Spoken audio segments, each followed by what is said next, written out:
2018 Hyundai Elantra GT Sport Quick Spin, more than just affordable.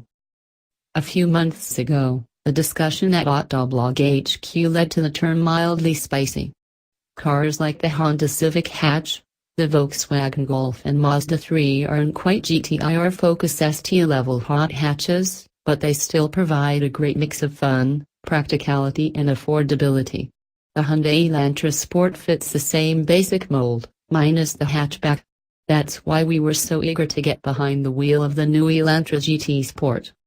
Same premise, better form factor. The Elantra GT and sedan aren't as closely related as their name might suggest. The GT is actually based on the European i30 hatch, which is why the styling for the two models differs both inside and out. Think Volkswagen Golf and Jetta.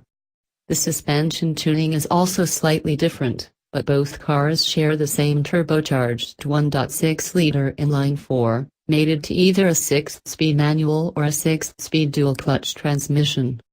It's good for 201 horsepower and 195 pound-feet of torque.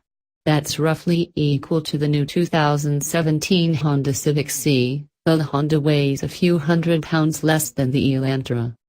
Still, the Elantra GT Sport feels just as quick as the Civic Si, even with the weight penalty.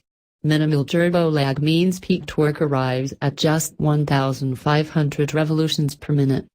From there, power comes on smoothly, with all 201 horses running free at 6,000 revolutions per minute.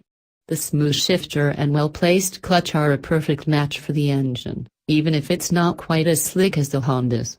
The dual clutch is a $1,000 option, but stick with the manual unless you really can't deal with 3 pedals.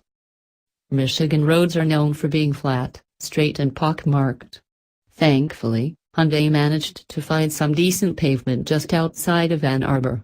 The Elantra GT Sport uses McPherson struts with twin-tube shocks up front with a multi-link independent suspension with monotube shocks out back. The standard Elantra GT uses a torsion beam out back, so the difference is noticeable. The ride is on the comfortable side of sporty.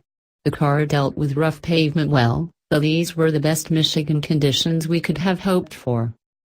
It doesn't react quite as quickly as a Civic Si or Volkswagen GTI, but it feels right on par with Civic Hatch Sport. Body roll is minimal and, given enough leeway, you can get the back end to rotate slightly when lifting off the throttle. There's mild understeer, but nothing egregious.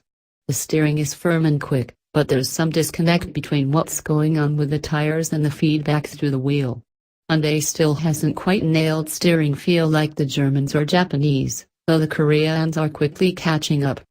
Likewise, the brakes are good, but not outstanding. The pedal is firm, but the Elantra GT Sport doesn't feel like it scrubs speed as quickly as the competition.